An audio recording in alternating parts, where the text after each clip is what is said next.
चिंता मत करो, परमेश्वर एक रास्ता बना रहे हैं। प्रभु का हाथ आपको बचा लेगा।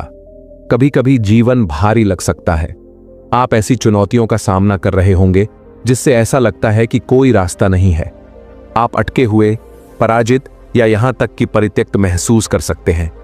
लेकिन परमेश्वर का वचन हमें आश्वस्त करता है कि वह हमेशा पर्दे के पीछे काम कर रहा है। यशायाह 141:10 हमें याद दिलाता है, डरो मत क्योंकि मैं तुम्हारे साथ हूं, घबराओ मत क्योंकि मैं तुम्हारा परमेश्वर हूं। मैं तुम्हें दृढ़ करूंगा और तुम्हारी सहायता करूंगा। मैं अपने धर्ममय दाहिने हाथ से तुम्हें संभाले रहूंगा। चाहे आपकी परिस्थिति कितनी भी असंभव क्यों न लगे, परमेश्वर हमेशा वफादार रहता है। वह देखता है जो आप नहीं देख सकते, और वह पहले से ही आपके लिए रास्ता बना रहा है। 1, परमेश्वर के वादे कभी विफल नहीं होते। बाइबल में सबसे सुकून देने वाली सच्चाइयों में से एक यह है कि परमेश्वर के वादे विश्वसनीय और अपरिवर्तनीय हैं। जब परमेश्वर आपके जीवन के बारे में कोई वादा करता है तो आप निश्चिंत हो सकते हैं कि यह पूरा होगा, चाहे कितना भी समय लगे। उसके वादे हमारी परिस्थितियों या हमारी क्षमताओं पर आधारित नहीं हैं, बल्कि उसकी वफादारी पर आधारित हैं। यिर्मयाह 19:11 कहता है, क्योंकि मैं तुम्हारे लिए जो योजनाएं बनाता हूं उन्हें जानता हूं, तुम्हें समृद्ध करने की योजनाएं, न कि तुम्हें नुकसान पहुंचाने की, तुम्हें आशा और भविष्य देने की योजनाएं। अब्राहम की कहानी पर विचार करें। जब परमेश्वर ने वादा किया कि वह कई राष्ट्रों का पिता होगा, तब वह और सारा बूढ़े और निसंतान थे। फिर भी अब्राहम ने परमेश्वर पर विश्वास करना चुना। रोमियो 4:20 कहता है, अब्राहम परमेश्वर की प्रतिज्ञा के बारे में अविश्वास के कारण नहीं डगमगाया, बल्कि अपने विश्वास में दृढ़ हुआ और परमेश्वर को महिमा दी। आखिरकार इसहाक का जन्म हुआ। उसी तरह परमेश्वर के आपके लिए वादे कभी विफल नहीं होंगे।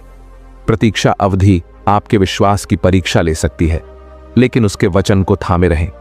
संख्या 23:52 हमें याद दिलाता है, परमेश्वर मनुष्य नहीं है कि झूठ बोले। क्या वह बोलता है और फिर कार्य नहीं करता? क्या वह वादा करता है और पूरा नहीं करता? जिन वादों का आप इंतजार कर रहे हैं उन्हें लिख लें। चंगा करना, प्रावधान, पुनर्स्थापना, और उन्हें प्रार्थना में घोषित करें। भरोसा रखें कि ईश्वर अपने सही समय पर उन्हें पूरा करेगा। 2, ईश्वर आपकी समस्याओं से बड़ा है।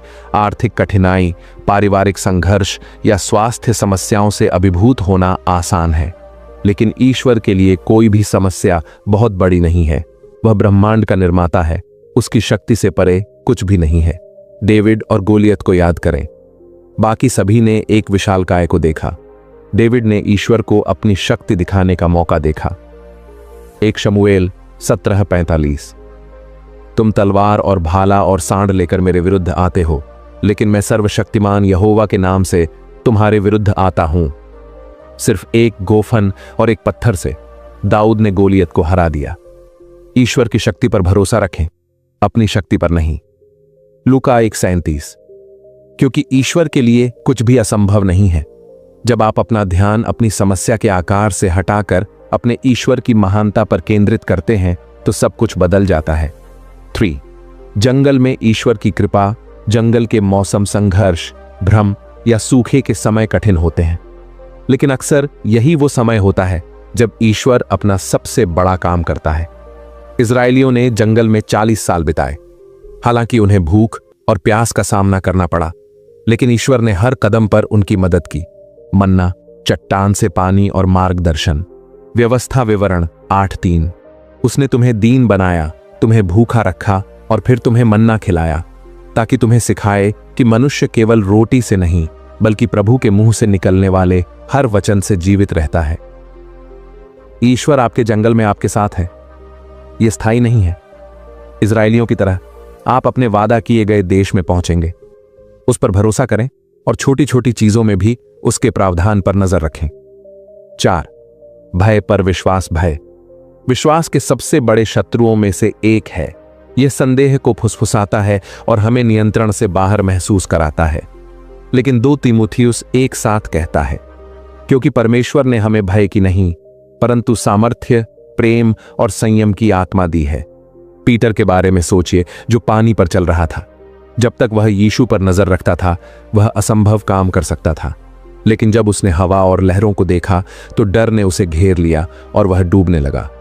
मैथ्यू 14 हमें दिखाता है, विश्वास हमें बचाए रखता है, डर हमें नीचे खींचता है।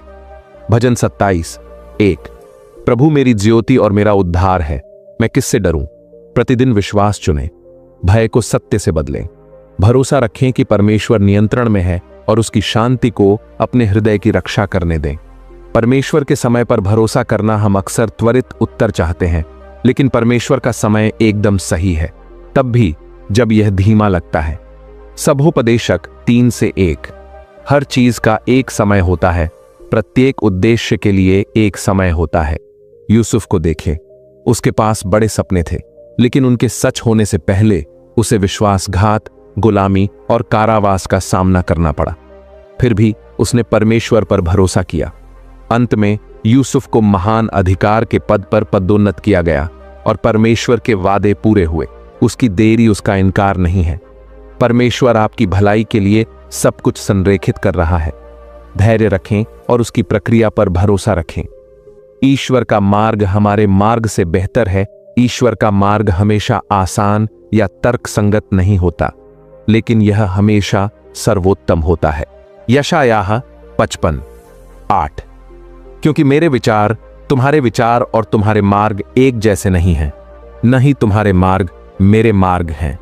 प्रभु की वाणी है। जब इस्राएली मिस्र से निकल रहे थे तो ईश्वर उन्हें लाल सागर की ओर ले गया, जो सबसे तेज मार्ग नहीं था। यह एक मृत अंत जैसा लग रहा था, लेकिन ईश्वर के पास एक योजना थी। उसने समुद्र को 2 भागों में विभाजित किया और वे सूखी भूमि पर पार हो गए। हो सकता है कि आपका मार्ग अब भी समझ में न आए, लेकिन भरोसा रखें कि ईश्वर बड़ी तस्वीर देखता है और आपको किसी बड़ी चीज की ओर ले जा रहा है। 7 प्रार्थना और आराधना की शक्ति। प्रार्थना और आराधना हमें ईश्वर से जोड़ती है। वे हमारी आंखों को हमारी समस्याओं से ऊपर उठाती हैं। फिलिप्पियों 4:6 किसी बात की चिंता मत करो, परंतु हर परिस्थिति में प्रार्थना और विनती के द्वारा धन्यवाद के साथ अपने निवेदन ईश्वर के सम्मुख प्रस्तुत करो। 2 इतिहास 20 में राजा यहोशापात ने एक विशाल सेना का सामना किया। घबराने के बजाय उसने लोगों को प्रार्थना और आराधना में आगे बढ़ाया। भगवान ने दुश्मन को भ्रमित करके और बिना किसी लड़ाई के उन्हें जीत दिलाकर जवाब दिया। जब आप अभिभूत हों तो आराधना करें, जब यह कठिन हो तब भी स्तुति गाएं। यह आपके दृष्टिकोण को बदल देता है और आपकी स्थिति में भगवान की उपस्थिति लाता है। 8 समुदाय में प्रोत्साहन। भगवान ने हमें अकेले जीवन जीने के लिए नहीं बनाया है। इब्रानियों 10:24-25 आइए हम इस बात पर विचार करें कि हम कैसे एक दूसरे को प्रेम और अच्छे कामों के लिए प्रोत्साहित कर सकते हैं। एक दूसरे को प्रोत्साहित करते हुए प्रेरितों के काम 2 प्रारंभिक चर्च ने साझा किया, समर्थन किया और एक साथ पूजा की। परिणाम स्वरूप उनका विश्वास बढ़ा और उन्होंने भगवान की शक्ति देखी। एक आस्था समुदाय आपको तब उठा सकता है जब आप संघर्ष कर रहे हों, जब आप अनिश्चित हों तो आपका मार्गदर्शन करें, और जब आप जीतें तो आपके साथ जश्न मनाएं। अन्य विश्वासियों के साथ संबंधों में निवेश करें। एक चर्च में शामिल हों, एक बाइबल अध्ययन में भाग लें या किसी जरूरतमंद व्यक्ति की मदद करें। आइए प्रार्थना करें। स्वर्गीय पिता, आपके प्रेम और विश्वास योग्यता के लिए धन्यवाद। हमें आपके समय और योजनाओं पर भरोसा करने में मदद करें, तब भी जब हम समझ नहीं पाते। हमें विश्वास के साथ चुनौतियों का सामना करने के लिए मजबूत करें और हमें याद दिलाएं कि आप हमेशा रास्ता बनाते रहते हैं। हमें ऐसे लोगों से घेरें जो हमें प्रोत्साहित करते हैं और हमें आपके करीब लाते हैं। हम अपने डर, संदेह और योजनाओं को आपके हवाले कर देते हैं, यह भरोसा करते हुए कि आप हमारे भले के लिए सब कुछ कर रहे हैं। हमारे मार्गदर्शक और रक्षक होने के लिए आपका धन्यवाद। यीशु के नाम में हम प्रार्थना करते हैं, आमीन।